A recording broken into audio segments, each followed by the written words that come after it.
10, 9, 8, 7, 6, 5, 4, 3, 2, 1. Discussing everything about the afterlife and spirit world. Coming to you all the way from Ireland, it's Sandie, Byrne. Hey, everybody. Hello and welcome. Can you hear me okay? This is my first time using this app, and I just need to know that you can hear me okay. So can you comment and let me know? Yes, thank you, the real Shay. Thanks for joining in. Let me know where you're listening from. I'm here in Tipperary in Ireland, and I'm going to talk a lot about myself this evening. It's currently just after 10 p.m. here in Ireland.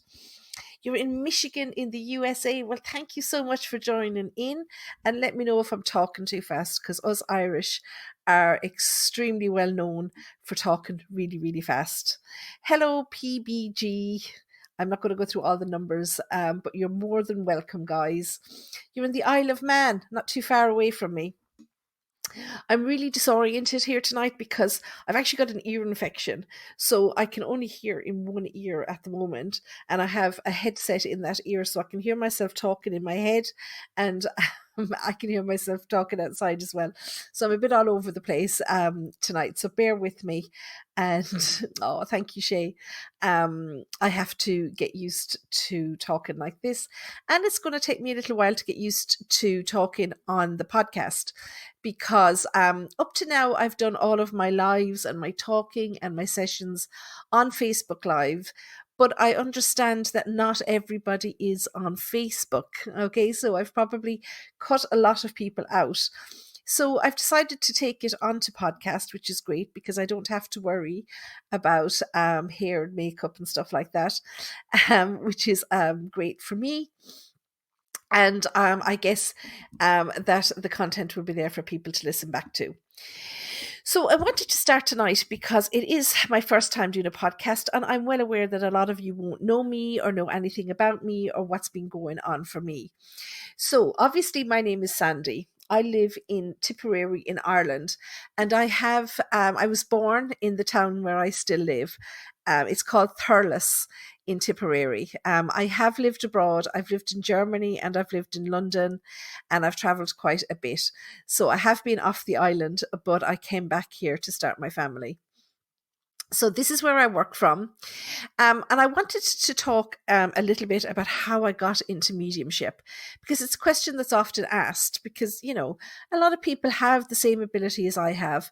You will notice as I go along, I tend not to call what I do a gift, although it is very flattering when people refer to it as a gift. But being a psychic or being a medium is not a gift. It's an ability. It's an ability that everybody has. I'm just very lucky in the fact that the family that I was brought up in, we were full of people with this ability, I guess. And that's what I wanted to talk a little bit about tonight. So yes, my family are from Ireland. Okay, they're from mainly Cashel in County Tipperary, which isn't that far from where I live. That's where my granddad was brought up. And that's where, so if you're in the US, if you Google the Rock of Cashel, so it's actually an old Irish castle. It's where the old High King of Ireland used to live back in the day before we were taken over by the British. So it's well over 1,000 years old. And up there is where all my family are buried. That's where we come from originally, in Cashel. So, but my great grandmother, okay, my own grandmother, on my mam's side. Okay, I'm not very familiar with my father's family. My father isn't in my life, so I won't be able to talk very much about my father's family, but I can definitely talk about my mam's family because I know them quite well. And from both sides, from both my grandmother, who was Keating before she married my grandfather's O'Brien, Hey guys, tell me that love the Rocket Cashel. Hey Mary from Carlow, thank you so much for coming on and supporting me, guys. I really do appreciate it. So my grandfather, John O'Brien was his name. He passed away a few years ago. He's the love of my life. Okay. I have to say, my granddad, John, was just like the father figure to me. He was always there for us when we were growing up, and he was a widower. My granny passed away quite young, at just 56 years old. So my granddad was a widower, and he's the love of my life. I still call him the love of my life. And his parents were actually very, very psychic and very mediumistic. So those of you here that are from Ireland, your great grandfather was named John. And was he Irish, Shay? Did he come from Ireland? It would be a very, very common name here. So John's parents were extremely mediumistic.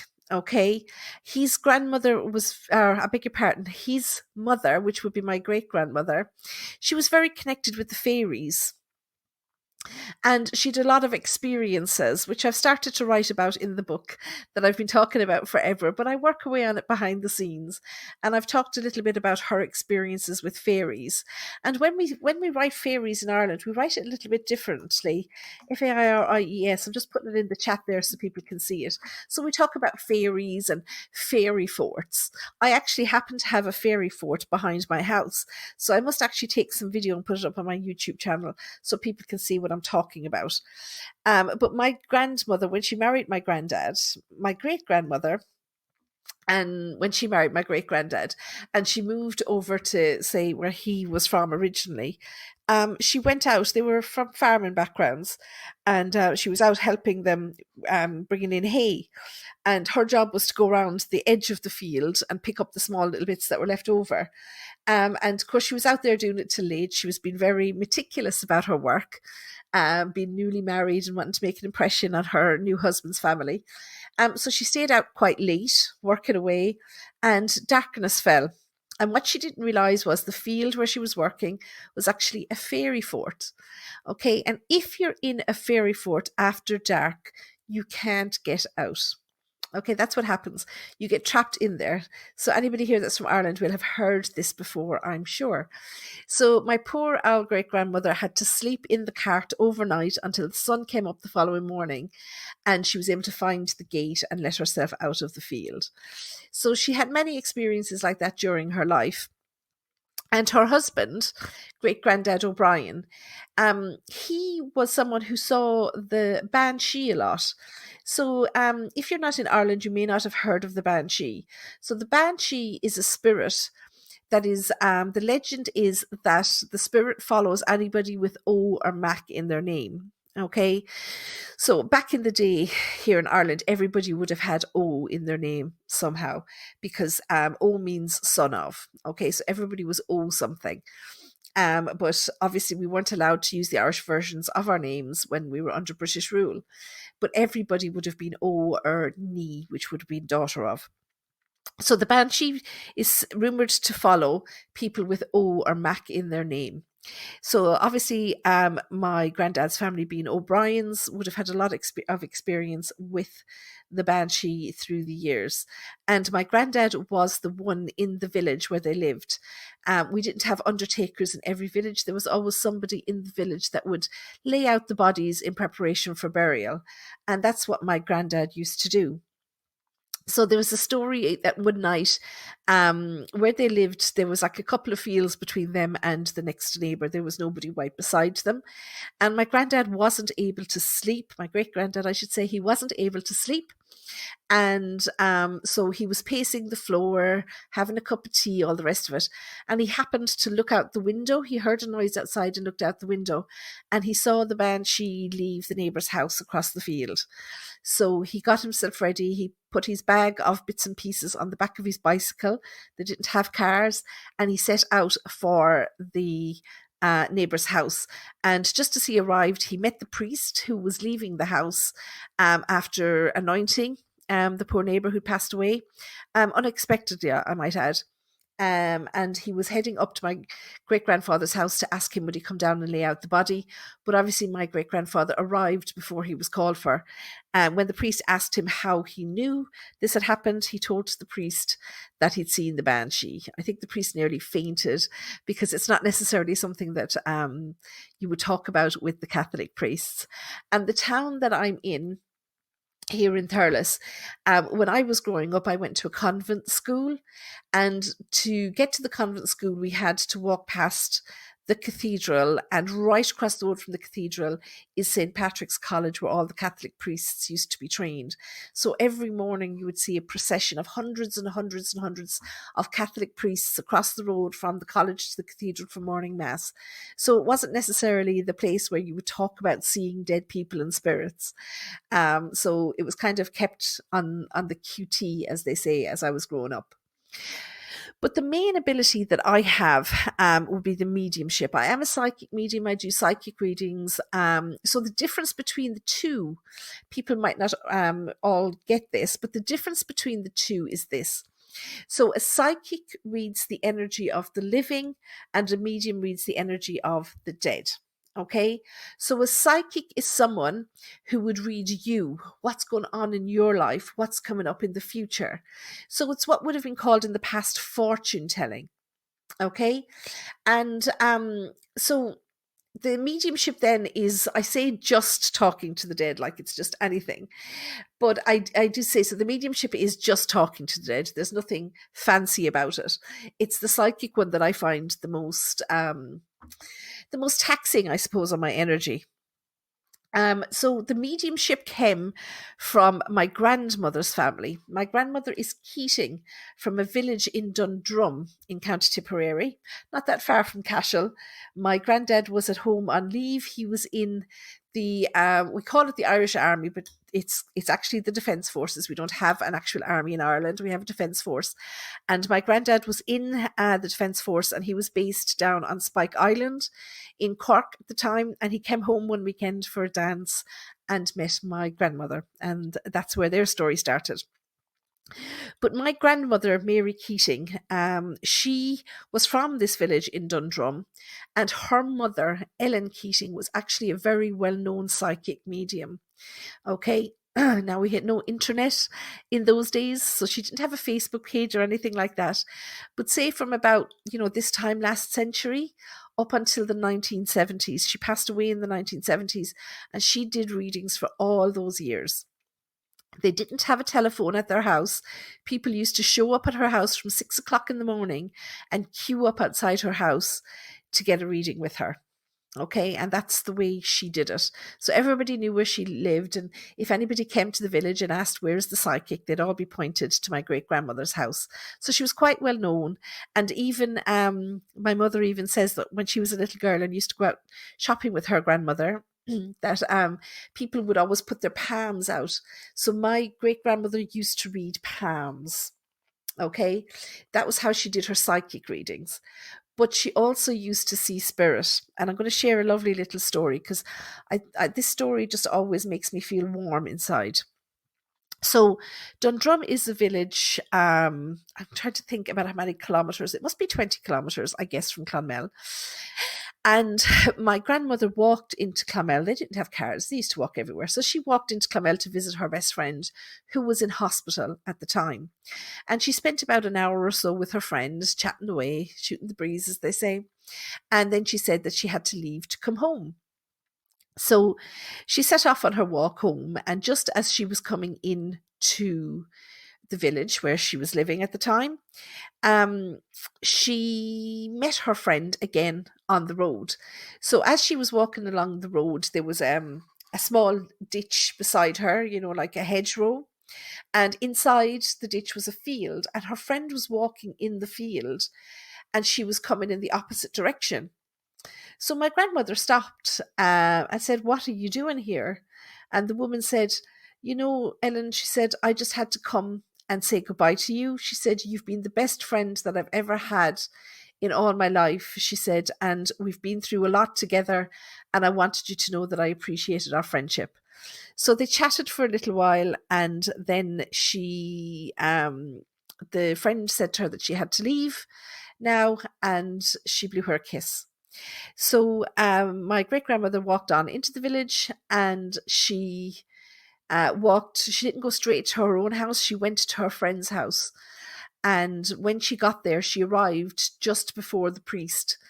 And because people in the village didn't have phones in their houses, the hospital would always ring the priest's house if something happened, and ask the priest to go and speak to the family. So the priest arrived just after my grandmother to tell the family that this lady had actually passed away, and my grandmother had arrived just before them to tell them the same news, because she knew when she met this lady on the road that she was a spirit, that she'd actually gone. And as it turned out, my grandmother, when she was leaving, her friend was very tired and she said she was going to have a nap, but she passed away peacefully in her sleep just after my grandmother left the hospital. So she met her on the way home, and she just wanted to say goodbye. And, we talked about this story a lot when I was a little girl. And I don't know if anybody's ever read the book or seen the movie of The Lost Bones. But it kind of came back to me as well when I was watching that movie, because, I think some parts of it are very well done, in the way that there is a scene where the young girl in the movie dies, and as she's running away, she doesn't realize she's actually dead, and she bumps into one of her classmates on the road. And it kind of reminded me of my great grandmother's experience with meeting this spirit on the road. So my great grandmother, she was kind of the one that held the mantle. And when it comes to the psychic readings, as I say, she was very mediumistic, but also she was extremely psychic also, and she used to read palms. And I always tell people, it doesn't matter what a psychic uses. A psychic, like I actually did some events in Canada, and I've seen all kinds of psychics. There's one guy there that held on to people's hair to read them. Okay, it wasn't necessarily that your life history is in your hair, but it was his way of connecting with that person's aura. Okay, it's a confidence thing. So whether somebody's holding your hair, holding your hand, reading your tarot cards, tea leaves, crystal balls, whatever it is, that person is connecting with you. They're connecting with your aura, because it's within your aura. So your aura is like a bubble. So if you imagine, as you're going around your day-to-day business, if you imagine yourself that you're within a small little bubble, and everything that's part of your history, everything that's part of who you are, what you think, who's gone before you, it's all contained like a filing cabinet within this bubble. Okay, that's called your etheric aura. And that's what psychics and mediums connect to in order to be able to read you. Okay, so it doesn't matter. As I say, I use tarot cards, but I learned to read from my grandmother. My grandmother read tea leaves. Okay, and of course, my grandmother learned of her mother, who was Ellen Keating. And my grandmother, as I say, my great grandmother, as I say, she read palms, and she learned to read psychically off of her mother, who used to read stones. Okay, that's a very old way of reading, okay, to read stones. Actually, Dolly Parton has a song about the old stones. And so every woman in the family is psychic, but they all used something different. When I was a little girl, I didn't used to use anything. Thank you, Shay. When I was a little girl, I used to read people around me, and I didn't used to use anything because I was super confident. As we go into adulthood, there's different things that we experience in life that chips away at our confidence. That happened to me. I've been diagnosed with PTSD, and I get very intimidated by people. So for me, using the tarot cards, it gives me something to focus on. But what I'm actually reading is somebody's energy, not necessarily the tarot cards. They'll guide me a little bit, but I'm very concentrated on the energy of the person that I'm reading. Okay, so we've got the two sides of the family, and I'll be talking next week. I'm going to go live at this time every week, and next week I'll be talking about the different ways that we as mediums connect with spirit, and how you can choose the right medium for you when you're looking to book a reading. And so I actually have two ways of connecting with spirit. I'm clairvoyant and clairsentient. And that's because I got different abilities from different sides of the family. And as I say, when I was a little girl, I used to read people psychically without any palms, tea leaves, crystal balls, anything like that. But as I got older, I began to use tarot cards more. People also like to see tarot cards. I think people didn't trust me very much when I used to read them without anything at all. So using the tarot cards is a really good way of connecting with people. I said this, I was interviewed on Canadian television actually when I was touring in Canada about 6 years ago. And so somebody rang in and asked, about connecting with people and the tarot cards. And I explained the tarot cards aren't for me. Okay. Before I started to use tarot cards, when I used to read people, I just used to have maybe some crystals or whatever on the desk in front of me. Because when you have something on the desk in front of you that takes people's attention away from what they're about to do, okay, so somebody will come in for maybe a psychic reading, and they may have an issue going on in their private life, like they may be being bullied at work, they may be having issues in a romantic relationship or whatever, and their mind will be so full of that. And then they come in for their reading and they're very much like, well, I'm not going to give anything away on my face. I'm going to be stone faced for the whole of this reading. I'm going to keep my arms crossed, So what you do is you have something out in front of you that will take their attention away. So immediately, when I used to see people in person before, back in the days before the pandemic, and people used to come into my office and they'd be like, oh, that's a lovely color crystal. What's that? And immediately their attention would go to what's on the table in front of me, which immediately left their energy and their aura open to be read. Okay. So it's like, I don't know what you call it, a tactic, I suppose, to get people to open up and to let down that barrier. There's no trickery involved in reading. Well, not when I read anyway. I can't speak for everybody, I suppose. But I always say to people, if they say to me, oh, but you're going to Google me. And I say, well, Google yourself and see how much you find out, okay? I can guarantee you, I work full time in my business and I have 2 children and a husband and 3 pets. And I don't have time to sit down and Google everybody that's going to come and see me. Okay. So how boring would that be? There's no challenge in that then. So so once you get people to open up their energy, it leaves them wide open to be read. Okay. So that's why I don't know if any of you ever been to a live show where there's a medium on stage and they're reading people in the audience. Okay, because I used to do a lot of those. Obviously, we haven't been able to do any since 2019 now at this point. But I'm hoping to get back to doing some maybe next year if we're allowed. But it's the same when you go into, you haven't been to see any. Okay, so when you go into a show like that, the first thing the medium will ask you on stage is to relax. Okay, they'll say, unfold your arms, uncross your legs. Because, if any of you went to ever see, so somebody here, Ellen, has been to see John Edward a few times. Yeah, I've been to see John myself. He's an excellent medium. He doesn't need me to say that about him. He's amazing. But I found him excellent too, really and truly. I love it. And I also love Sally Morgan, and I think she's very talented also.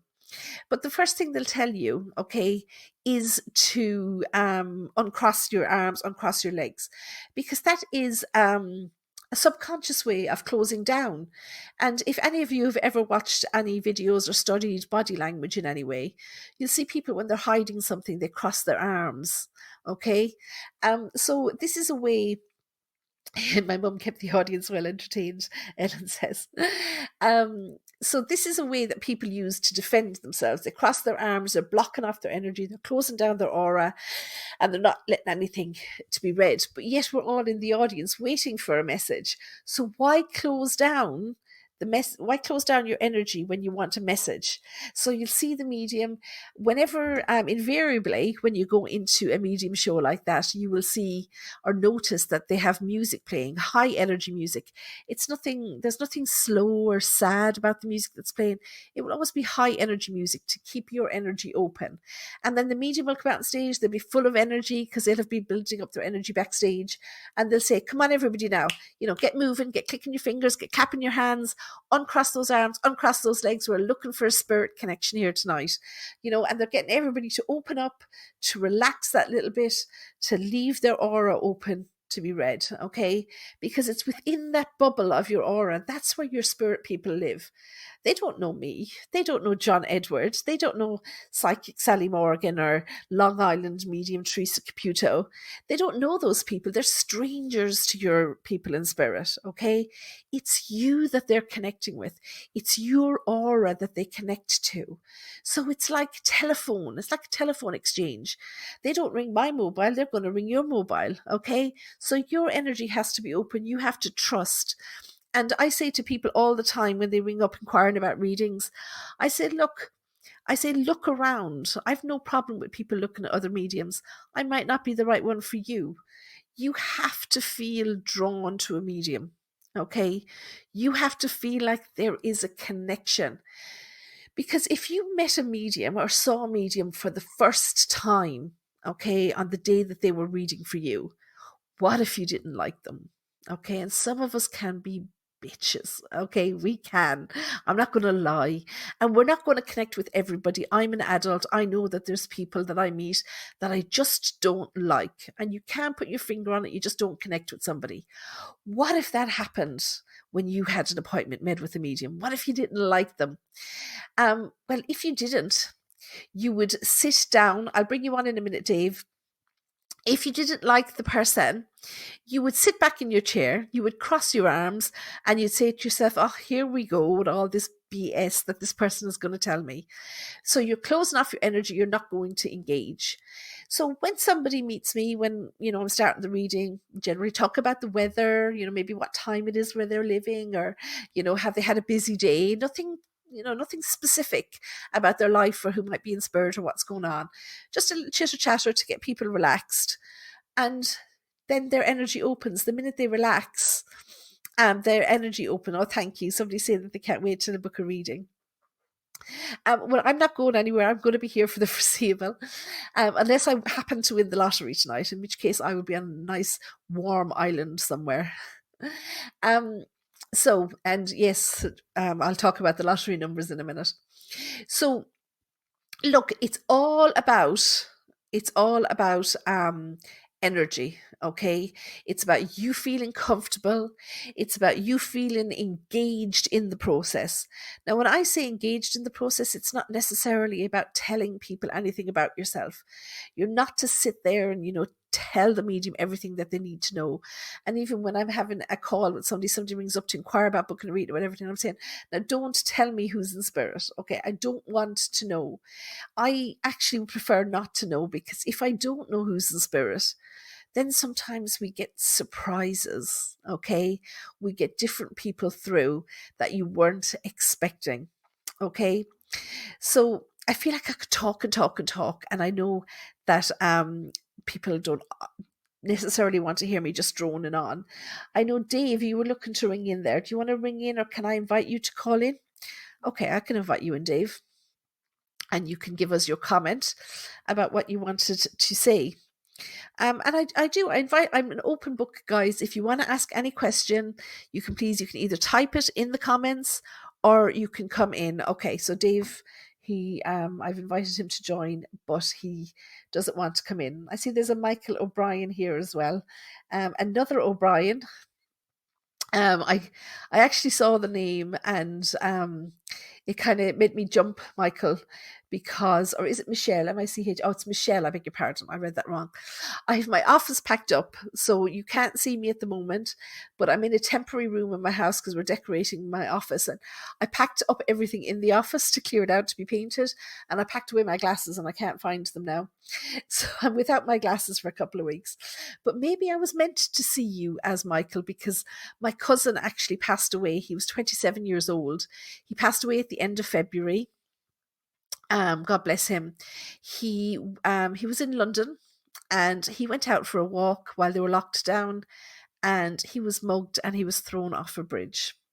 So yeah, so my poor cousin Michael. So perhaps me misreading your name, Michelle, was his way of letting me know that he's here with me, because he's such a lovely fella. I can't tell you. Yeah, it's so awful. I just can't explain to you. Because Michael was a prem baby.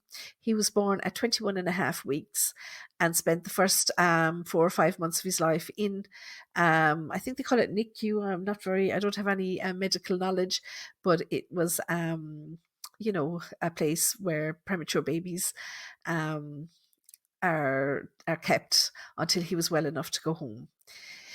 And now he's gone, unfortunately. I know, Mary, right? No words at all. It's just senseless violence. It's just senseless violence, unfortunately. There's very little appreciation for the gift of life in this world.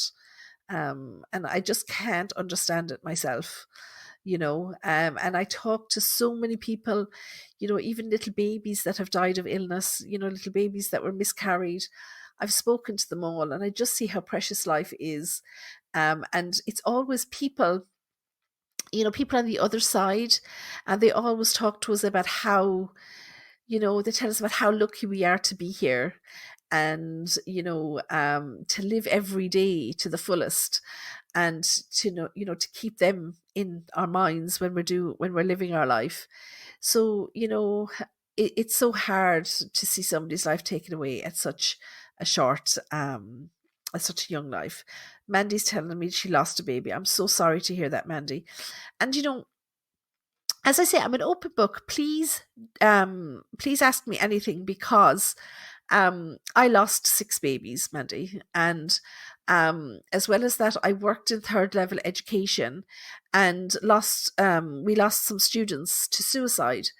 And I have found over the years that because of my experience in this world, I tend to connect well with those kind of people. Now, I can connect to anybody, don't get me wrong, but I found over the years that I do get a lot of babies, because I've lost 6 myself. And I have connected with a lot of people who died through suicide. Now, you could say that's because Ireland has a very high rate of suicide, unfortunately. But because I suppose I've had that experience of some students and even a staff member where I worked were missing originally, and when a search party was put together, obviously they were found. Ellen is sharing that she's from South Africa, and there is definitely no regard for human life there. That's very, very sad, Ellen. And I wonder, because I think we see an awful lot on the news. I don't know, are you speaking from personal experience or from what you hear on the news? Because I've tended to cut out a lot of what I listen to on the news, not because I want to pretend it's not happening. I actually, it's not that, but I think I'm one of the generation in Ireland that grew up through oh, you're all right, Michelle. Michelle is saying she didn't reply because her married name came up. That's okay. I was part of the generation here in Ireland that grew up during what they call the Troubles, okay, in Northern Ireland. So a lot of people my age would have turned on the radio every single morning to news of somebody being shot or a bomb having killed, 6 or 8 people, whatever, somewhere. Okay. And I think, my generation in Ireland, we're a little bit hardened to hearing this news. It's tragic. And, even to hear about the American soldiers that were lost in Afghanistan there last week. I mean, it's very, very difficult. Don't get me wrong. But what I want to say is that I suppose it doesn't resonate in the same way as it would maybe with people who didn't have that background behind them. I mean, we're down in Tipperary, we're a good bit away, a couple of hours drive away from the border in Northern Ireland. But at the same time, we still would have had all um, the graffiti, I guess, in our hometown. I can remember being a little girl and there was graffiti on near where I live is a railway track, so obviously there's a bridge over the railway track, and it was painted on the bridge, 9 dead, how many more? And I can remember being a little girl and asking my mother what that meant. And at the time, just to give me a short answer, she told me that there were 9 people killed in accidents on that bridge. And I thought, wow, how terrible is that? But that was actually in 1981, and it was the time of the hunger strikers, and 9 of them had died at the time. So it was only as I was older that I realised that the bridge wasn't as dangerous. I kind of avoided cycling over that bridge in future, but the bridge actually wasn't as dangerous as I was led to believe. So we do have to be careful what we tell children, because that scared the life out of me. Even to this day, I tend to avoid that bridge. It's just kind of ingrained in me. So, when we're hearing these things on the news, but I see that Ellen is saying that she's experienced a lot of crime with family and friends and stuff, which is really awful. South Africans are also very hardened to it, although all of us are living with PTSD. Even after being here in Ireland for nearly 7 years, we're still a little paranoid. Yeah, I can absolutely take that. If you have seen that kind of violence, if you've lived through it, it's going to be there. So, imagine, Ellen, if you would maybe decide to use your ability for mediumship. Part of your life experience affects the kind of medium that you are. So, whereas I, having lost 6 babies, and as I say, worked with younger people, and, lost some of them to suicide, I tend to, they feel drawn to me in some way, like I understand. Okay. So if you were somebody that was using your mediumship ability and connecting with people in spirit, it may happen that you would get a lot of people who maybe died because of violence. It may be, I don't know, is it gun violence or, beatings or whatever, but whatever you've experienced, that will bring those kind of people to you, because they're drawn to people that have an understanding of what they've been through. Okay, so they're very clever spirits. Okay, they know what's in our minds, they know the experience that we have, and they draw on that because we have an understanding. When you're a medium, you draw a lot on your own experience. So, for example, when I see, for example, that my cousin died in February, I would never have had any reference in my mind to someone being mugged or being murdered during a mugging. Okay, I never had that reference, but now I do. So if someone came to me that had died in some kind of similar circumstances, maybe attacked on the street, mugged, beaten up, thrown off a bridge, whatever it might have been, I have that. So what happens is they come through then, and they show me my cousin. They use what's in my head as a clairvoyant. And I'm going to talk about this more next week, about the different ways of connecting and how it works. But they use the reference points that we have in our head. So, for example, if you have a medium that has no reference point at all for somebody, or for a baby dying, for example, well, I wouldn't say it's impossible for them to connect with that baby, but it's still going to be a little bit more difficult, because there isn't that reference point, that feeling, that experience there for the spirit to draw on. And I just want to say too, because somebody said to me there earlier that she lost Mandy, about losing a baby. And we will talk about this as the weeks go on. I'll talk about that in a second, Ellen. I will talk about these things more as the weeks go on, and we'll build on our knowledge. But, connecting with a baby or a very young child, okay, it's the same as connecting with anybody else. Okay, the fact that they were babies, whether they were preborn or young babies or toddlers, whatever, just because they didn't have the vocabulary in life doesn't mean they don't have it in death. The only reason we as women give birth to babies is because physically we can't give birth to an adult. Okay, so we have to give birth to a baby. And when they're born, they know everything about the world, before them, before they came to Earth. But of course, as they're growing up, we treat them like babies and they become the babies we treat them like, and they forget their spiritual experiences. Okay. So, connecting with babies, with animals, with people, I shouldn't have said it that way because people will say to me, are you putting animals above people that don't speak English? It's just the way it came out because it's a very common thing for people to ask me about connecting with animals. But it's also, especially, Ireland has become a lot more multicultural in these last few years, which is great. We have a lot of people here who wouldn't have grown up speaking English.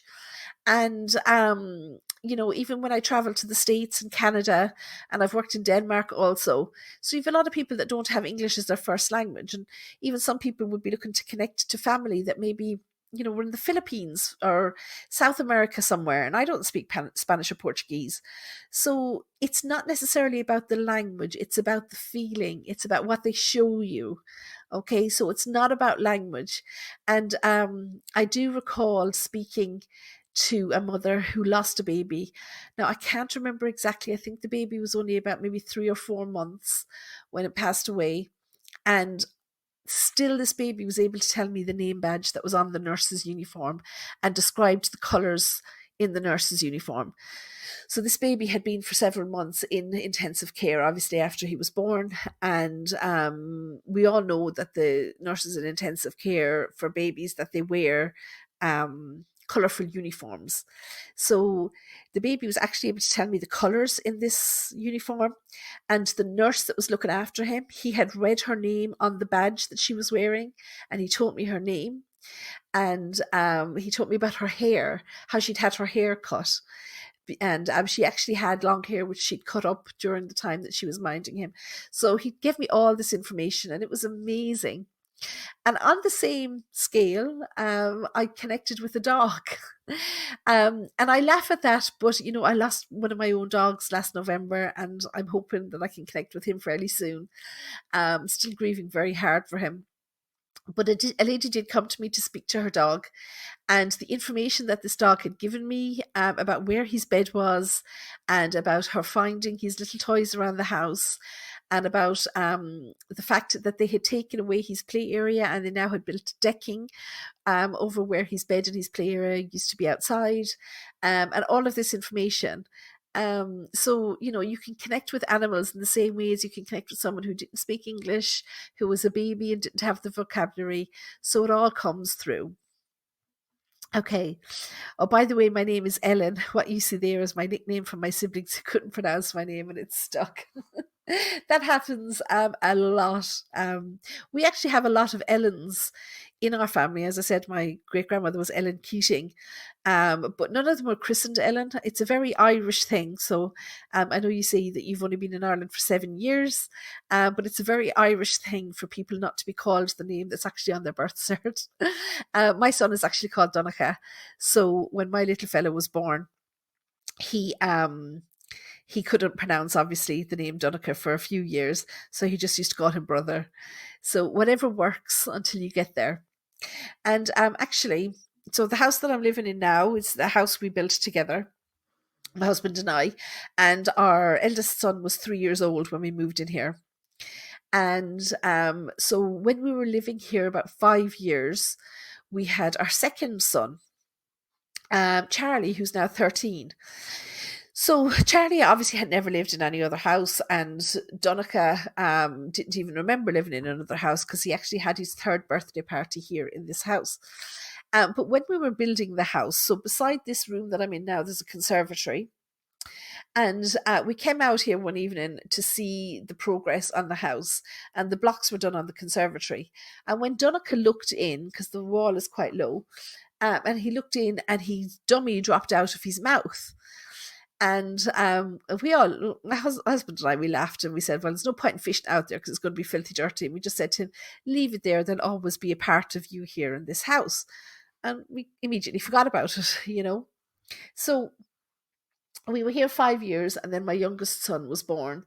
And so he was about 2.5, maybe going on 3.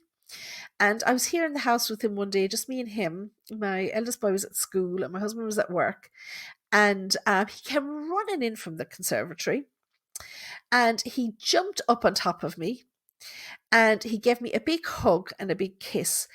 And he said, Mammy, I totally forgot. And I said, what did you forget, pet? And he said, Kevin asked me to give you that kiss and cuddle. And I was like, who's Kevin? You know, and I said, is it somebody at creche? Is it somebody at play school? You know, whatever. And I obviously knew a Kevin, but the Kevin I knew died when I was 15 years old. And he just leaned back, you know, and kind of gave me a funny look. And he said to me, Mammy, he said, you know Kevin that died off the motorbike. Okay, so I do. I called him my big brother. Technically, Kevin was my uncle, but we were raised together. And yes, he had a motorcycle accident and he died after the accident. And I never mentioned him because Charlie was very young at the time and I didn't tell him about Kevin. But he told me that he had met Kevin, and he told me that he'd met all his brothers and sisters that were in heaven with Kevin. And he told me that Kevin told him that he was going to be the luckiest boy in the world to have me as his mummy. So after that, anyway, I was kind of a bit flabbergasted, and I was kind of saying, you know, my husband must have told him, or maybe my older son had told him, or whatever. And I was, you know, I'm the most skeptical medium you'll ever meet. So anyway, after that, he went off out playing away again, and he was in the conservatory. Next thing I heard this knocking on the wall, okay? And he was knock, knock, knock, knock, knock. And at first I thought it was somebody at the door. No. So I came back out anyway, and I looked in at him, and I said to him, he was knocking on the wall. And I said, what are you doing? And he put his ear to the wall like that, and he says to me, Mammy, Brother's Dodie is in here somewhere. He dropped it when you were looking in the field. So obviously this was just a field, you know, where we built the house. And he knew that Donica's dummy was in the wall of the conservatory, and it was right in the exact spot where Donica had dropped the dummy. And he told me that he had seen his brother drop his Dodie because he and Kevin had come to visit. So there, you know, make of that what you will. But my belief that children know their relatives and meet them in the spirit world before they ever come to earth, I really do believe this. Okay, so Mary's saying that her mother lost a baby to a cot death. I just can't imagine, Mary. I'm so sorry to hear it. My mum woke up to a boy telling her the baby was sleeping. Later, when my mum and dad went to see her in the morgue, the same little boy was on the next slab to my mum's baby girl. Mum never knew the little boy. Okay, so there's a few things there. Ellen is saying, or Helen, I should say, that's awesome. Well, I think every child, I think we should listen to children a little bit more. Sometimes we do, sometimes we don't. Sometimes we call them, you know, we say that they've got imaginary friends and stuff like that. I don't believe in imaginary friends. I really think it's the spirit around. So I want to talk to Mary's asking a question about the little boy that told. So she's saying that Mary's mother lost a baby to a cot death. So when her mother woke up, there was a little boy in the room that told her that the baby was sleeping. Okay, and the baby unfortunately had passed away. So when her mother and father went to see the baby in the morgue, the same little boy was on the next slab to my mum's baby girl. Mum never knew the little boy. Okay, so that little boy was someone who also had passed, obviously on the same night, perhaps as Mary's little sister who had passed. You know, obviously without connecting with them and finding out the full story, Mary, of what happened, both of them. We can, you know, I would kind of say I'm a huge believer, and I'll tell you why in a second, but I'm a huge believer in the fact that, you know, like City of Angels, if anybody's ever seen the movie, and you have all the angels that come and meet people as they cross over. So I do believe in that. Okay, I really do. I really do believe that we're all met by somebody. And, I'm just thinking about that. And could it be the fact that the two of them passed so near to each other, within such a small space of time? Had the little boy been collected first and then brought with the angel to collect the little girl? We won't know unless we, connect with them at some point. But it could be something like that, okay? And perhaps maybe the little boy was friendly with one of the other siblings of your little sister. Maybe he'd been a friend, maybe he was in school with them, that he maybe knew the family. It's not easy to say. A friend of mine passed away 6 years ago. We were the same age. There was a month difference in age to us. And we just come home. We did a course in London in Arthur Findlay College in London. And we came home on the 27th, I think it was, of March, something like that. And she passed away on the 12th of April. Very suddenly, she had a bleed on the brain. And, she was always really hopeful that in life she would be able to, meet somebody special, have children, and raise a family of her own. And she didn't get to do that. But I did manage to connect with her for a short while, maybe about 3 years after she passed. And she didn't get to look after children in life. But part of what she does in the spirit world is to meet little children who cross over before their parents. So, obviously your mum and dad were there, your sister would have crossed over and been very young and not necessarily have known anybody in the spirit world. So, my friend in spirit, part of her job is to meet these little children, to make them feel at home and to introduce them to their family members, okay, in spirit. Okay, so we all get jobs to do in the spirit world, but never fear, nobody's ever left on their own.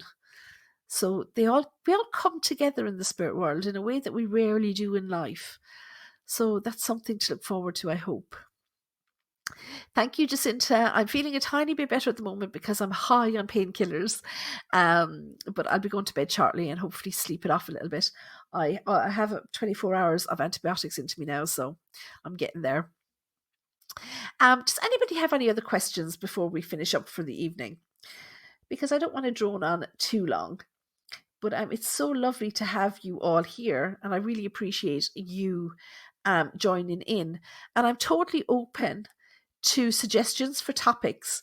So tonight, no problem, Nuluk. Yeah, Nuluk is a brilliant healer, guys. And I did some bioenergy healing with her a few weeks ago. But Nuluk, I've got my ear infection back again. So I can't hear it all out of my left ear at the moment. So I'm hearing myself all back in my mind at the moment. But yeah, so I have a high temperature and an ear infection. So back on the antibiotics again. You'll find all information on readings, Shay, on my website. So it's just sandiebyrne.com. So it's just my name followed by .com. And I will try and get better soon, guys. And, I'm here in this room, which is kind of dark for sitting here doing readings in the evenings. So I'm supposed to be painting my office this week. And I just, I'd rather lick it now than paint it. So I'm going to give myself a couple of days and hopefully at the weekend tear into it. And I will be in a much better room for doing this next week. So my plan for next week is to talk about those different ways that I mentioned, those different ways of connecting with spirit and how, oh, you're so welcome, Ellen. I have no problem chatting. As you can see, the last 53 minutes have just flown by and I feel like I haven't even drawn breath. So I definitely have no problem talking about what I do. And I know that people find it so interesting because I take it for granted a lot, that these things just happen in our lives. Okay, and I'll tell you a story before I finish up. So next week I'm going to talk about the different ways that mediums can connect with spirit and the different ways that they can get information. Because when you understand that, it makes the decision of which medium to choose for your reading. It makes it so much easier. Okay, so that's what I'm going to go through next week. The 7 different clairs, as I call them. So if nobody has any questions and nobody wants to come on and ask a question, it's going to take us a while to get to know each other, I think, and to feel comfortable with each other. But I do hope that I haven't bored you so much that you won't return next week for an hour. I will upload the recording of this anyway, because some people obviously won't have been able to listen live. So before I let you go, I want to share just one more story from my experience. Okay. So when I was 17 years old, I was living in Germany. Okay, I lived down in Bavaria, so it was all vineyards and lederhosen and all that kind of stuff. Where I lived. The place where I lived was called Roth unter Riedberg. Okay, so Roth was the name of the village, and Riedberg was the mountain that was right beside the village. So Roth unter Riedberg meant Roth, which was underneath the mountain of Riedberg. So it really was at the foot of the mountain, and it was so picturesque, and you could take a ski lift at any time of the year up to the top of the mountain, and there's a beautiful coffee shop and restaurant up there, and you could see for miles around and sit down and have your dinner or whatever. It was absolutely beautiful. I'd recommend going there anytime. But when I lived there, I was 17, and I was working in a hotel for the summer. And I was out one day. I used to run a lot when I was younger. God, if you saw me now, you'd say, God, she wouldn't run to the end of the road. But I used to run a lot. And I was out running one day, and I had these old-fashioned, it was the early 90s, and I had these old-fashioned headphones. If anybody's old enough to remember the ones that had the sponge covers on them, and the thing went over your head, and the cord went into a tape recorder that you used to hook onto the band of your shorts, you know. It was beautiful, very modern 1990s personal stereo, as we used to call them. So I was out jogging, and I was listening to Simon and Garfunkel. And all of a sudden, I heard this voice in my head. Well, I heard it like, so it must have been in my head, I know now, but I heard it like somebody was shouting at me. And this voice said, "Run." And I was like, okay, there's some smart ass behind me because I'm actually running. Okay. And I kept running, and I heard this voice again, "Run, run now." And I turned around ready to give somebody a piece of my mind, and there was nobody there. Like, this was Bavaria. It was very quiet. You could go for 5 miles and not meet anybody. So there was no cars or anything around. But just at that moment, a car came up the road. And you know when you hear when a car is passing you and they're playing loud music and it's going like doof, doof, doof, doof, you can almost feel the car vibrating as it's passing. And the music was was that loud, you could actually feel the thump, thump, thump as you were standing near the car. So the voice said, "Run like fuck and run now." So I ran, okay, and I ran down between the vineyards, you know, all the rows of grapes, and they're planted in twos and they're wired together. So I managed to get in between two, and I was cut asunder. All my arms and my face and my legs were all cut from the bushes. But I got in there and I hid down as well as I could. Next thing, didn't I hear the car coming back again, okay? And you could hear the music. So didn't 5 guys get out of this car, okay? And oh, thanks for coming. I don't know what your name is. It's just a lot of letters there, but somebody's telling me it's their first ever podcast, and that they hope I feel better soon. Me too. Oh, Karen, thanks so much, Karen. I really appreciate it. So anyway, these 5 guys get out of this car. It won't let you click the page tabs. That's very strange. Okay, I'll have a look at it after, Shay. Leave it with me. So yeah, 5 guys got out of the car, and they were talking really, really fast in German. Now, I had basic German, but all I could hear in my ears at that time was my heart beating. You know, when you're so scared that your heart, all you could hear in your ears is like thump, thump, thump, thump. And they started walking down. They were looking up and down the road. Then they started walking up and down the rows of vineyards. And I was so scared. And I was waiting, and one of them, they must have been about 20 minutes or more looking around, and one of them was coming very near to where I was hiding, when all of a sudden one of the guys up the road, he called something, And he must have said, oh, she must be gone, because they all went back up to the car. They got into the car and they left. And I waited about another 20 minutes there before I came out, and I ran through the fields back to where I was living. So thankfully I wasn't kidnapped or anything. But years later, I was reading a magazine when I was back home living in Ireland. I read a magazine. It was a story of a girl from the United States. And she had taken a lift off of a guy in a truck. And she, I don't know if she'd run away from home or something, but she thumbed a lift and she got a lift off this guy. And they stopped at like a service station to get something to eat. And Nullag is saying she could almost feel my fear, but honestly, I literally could hear my heart thumping in my ears. That's all I could hear. Couldn't hear anything else. But anyway, this girl, and they stopped at a service station in somewhere in the United States, and they had something to eat. And before they headed off again, she said, I'm just going to go and use the restroom. So when she was in the restroom, she went to wash her hands, and she heard this voice say to her, run now. And like me, she turned around and there was nobody behind her, and she thought, oh, it must be my imagination. And then the voice said again to her, run, the window is open. And she looked around, and yeah, the window was open in the restroom, and she could have put her foot on the sink and climbed out the window. But she didn't. She thought she was being ridiculous. And that girl, she got back into the truck with the guy, and basically he held her for 8 years. She escaped eventually, but it took 8 years. So, it just dawned on me of what, when I was 17, I didn't think of what could have happened to me if those guys had found me hiding in the vineyard. But thankfully they didn't, and I was able to live my life, pretty normally. But sometimes spirit can really, really help us. They can give us that warning. Okay, and we will talk about that a little bit more next week when we're talking about the different ways that they can communicate and how they can help us in life. Okay, guys, so I've been talking for a full hour.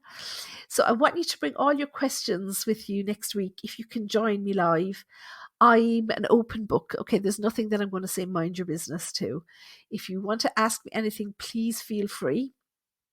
I'm not sure. She is telling me that she can't click the page tabs on my website. I know it's working because I've been getting bookings in there today. So I don't know why. Maybe try and refresh your browser. If not, you can drop me an email at Sandie.